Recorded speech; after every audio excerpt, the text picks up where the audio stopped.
Bonjour, bienvenue pour ce nouveau numéro de SVOD News consacré à la super actualité de ce week-end, à savoir l'arrivée d'une nouvelle série Star Trek sur Amazon Prime, en l'occurrence Picard.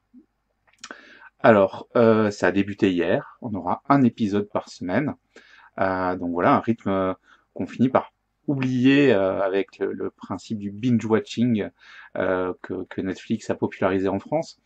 Alors là, bah, c'est vrai que toutes les séries, toutes les plateformes s'y mettent, peut-être un petit peu moins Netflix que les autres, mais de reproposer des diffusions à un épisode par semaine. Alors en gros, c'est de l'US plus 24, puisque c'est des contenus diffusés sur des chaînes américaines et en France disponibles sur des plateformes légales payantes. En l'occurrence, donc cette série Star Trek, elle est sur Amazon. La précédente série Star Trek, encore en cours de production, qui est Discovery, elle est sur Netflix. Un épisode par semaine aussi, hein, donc on garde le même principe. Et là, on a le bonheur de retrouver le capitaine Jean-Luc Picard pour essayer de garder l'accent de la VO.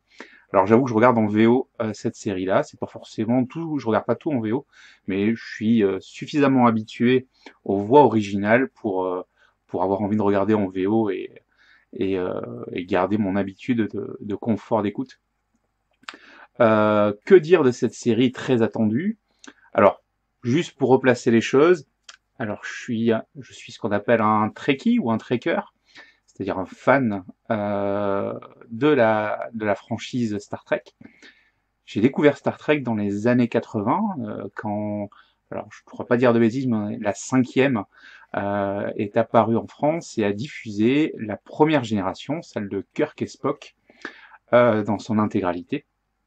Et pour moi, voilà, dans les années 80, ça a été une révélation parce que Star Trek, contrairement à ce que beaucoup pensent, c'est pas de la science-fiction en pyjama avec des oreilles pointues, c'est de la science-fiction bien plus aboutie qu'elle ne pourrait le paraître au départ.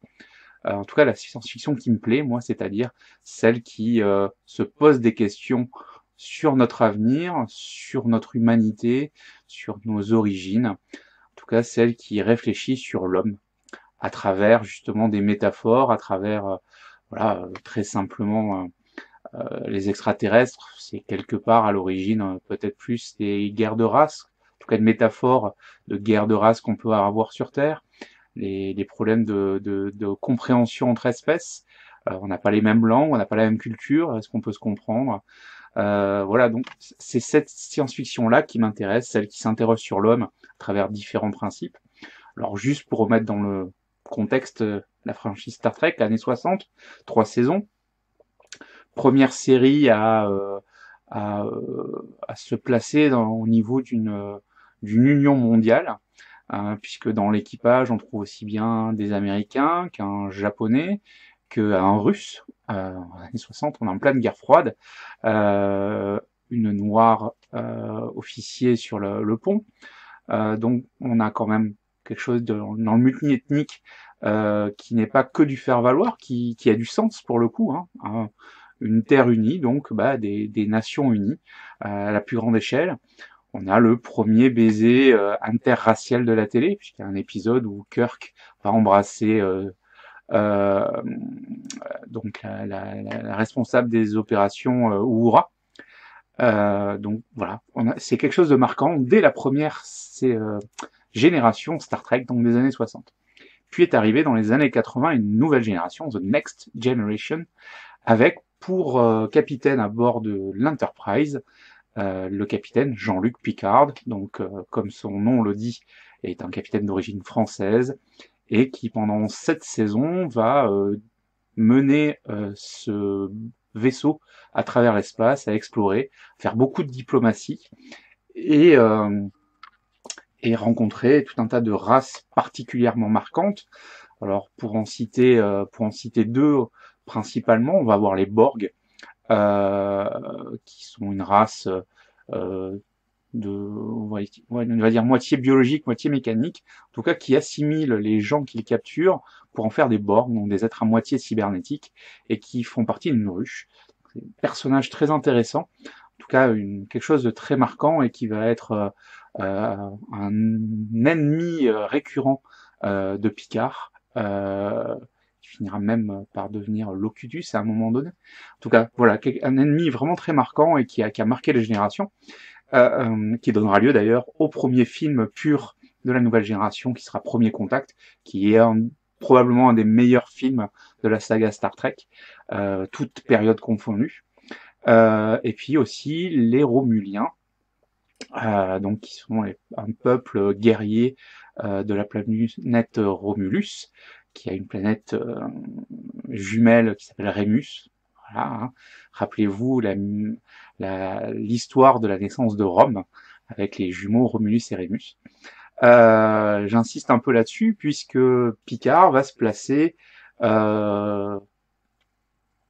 une vingtaine d'années après le dernier film qui a été fait donc de la nouvelle génération, qui s'appelait Nemesis, qui a été le dernier film de la franchise Star Trek Nouvelle Génération, qui a pas eu un gros succès, bon, qui était peut-être un petit peu bancal, avec un méchant pas toujours efficace, en tout cas qui manquait peut-être un peu de charisme.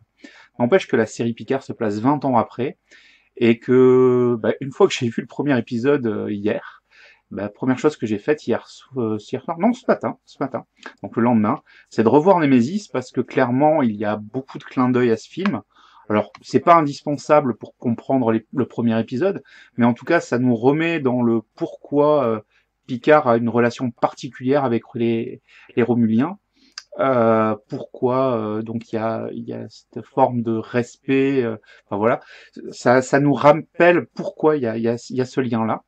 Et puis, bon, on l'a aperçu dans la bande-annonce, mais c'est vrai qu'il y a un autre personnage, en tout cas peut-être finalement le personnage le plus important de la nouvelle génération, un peu comme Spock l'a été avec la génération Kirk, Spock, McCoy, la première époque. Data est le Spock entre guillemets de Picard. En tout cas, il a la même fonction dans l'équipe, d'être un être différent, puisque Data est un androïde positronique, et donc qui, tout au long de la série et des films, va toujours chercher à évoluer, à avoir de nouveaux programmes, de nouvelles puces, pour être de plus en plus humain. Ça a son importance, parce que clairement, cette histoire-là, je pense avoir assez d'importance dans la série Picard, qui, dès le premier épisode, va se questionner notamment sur la vie artificielle, et donc fait écho forcément à tout ce trajet qu'a fait Data de la série dans les films. Donc on est vraiment une série qui se pose des questions donc sur, je vous dis, sur la vie artificielle. En tout cas, c'est ce qui a l'air de se dessiner sur cette première saison, enfin premier épisode plutôt. Et donc on est dans les questionnements actuels, hein, sur les IA, sur tout un tas de choses qui aujourd'hui posent des questions sur le devenir de l'homme et sur la technologie.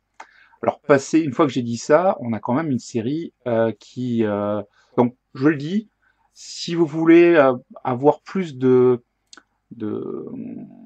compréhension ou de recul sur ce que vous allez voir dans cet épisode-là, si vous ne l'avez pas encore vu, retournez voir Nemesis. Voilà, je peux pas vous dire de refaire toute la saga Nouvelle Génération. En tout cas, faudra la faire si vous l'avez jamais fait, mais pour voir juste Picard, c'est peut-être un peu beaucoup. En tout cas, sur ce premier épisode, clairement, Nemesis est le film à voir, parce que c'est le dernier de cette franchise-là, en tout cas de cette génération-là, et donc forcément, c'est un peu les derniers éléments qu'on a.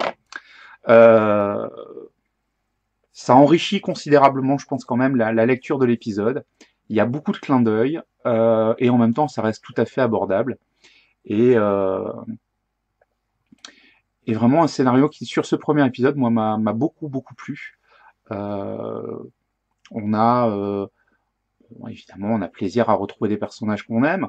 On a Patrick Stewart qui est toujours magnifique à l'écran, qui se bonifie avec l'âge, qui a un charisme phénoménal.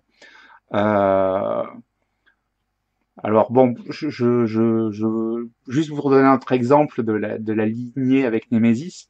Dans les derniers plans du film Nemesis, ils sont en train de boire du vin du château Picard. Et donc Picard, quand on le retrouve au début de la série, est dans son château de vin. Voilà, en bon français, il fait de la vigne, il produit son vin. Donc voilà, la liaison y est, on est vraiment dans cette continuité-là. Et donc on va suivre les aventures toutes les semaines là de notre capitaine à la retraite qui va reprendre du service.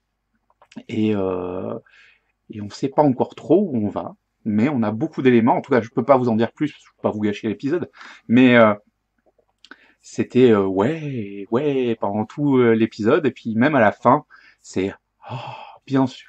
Alors comme comme on me l'a soufflé, mais clairement c'est ça. Mais c'est à la fin, on a.